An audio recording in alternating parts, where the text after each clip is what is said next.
পালৰ পৰা মেচুকালৈ যাওঁতে প্ৰায় 100 কিলোমিটাৰমান অহাৰ পিছত এই ৱাটাৰফলছটো পোৱা যায়, জলপ্ৰপাত। চাওকচোন, বহুত ওখ জলপ্ৰপাত এইটো।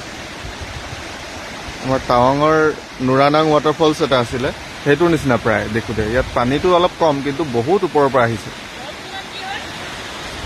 ফলছটোৰ নাম হও তাত লিখা আছে, চোৱাচোন।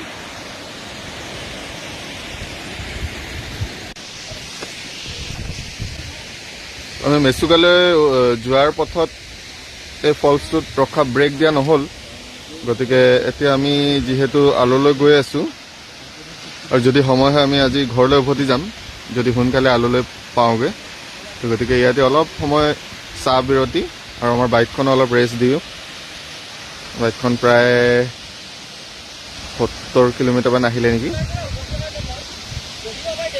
এয়া আমাৰ সৌৰভজ্যোতি ভূঞা ব্লগিং কৰি আছে, বিকিদা বাইকখন মুচি আছে, চব বিজি মুঠতে। আৰু ইয়াত আমাৰ ময়ূৰ দাও কৰি আছে।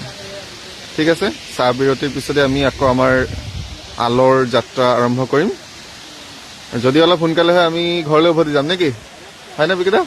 তাকে আশা কৰিছোঁ। বৰ্তমানলৈকেতো ভালেই হৈছে নহয় জানো, মানে ৰাইডিং?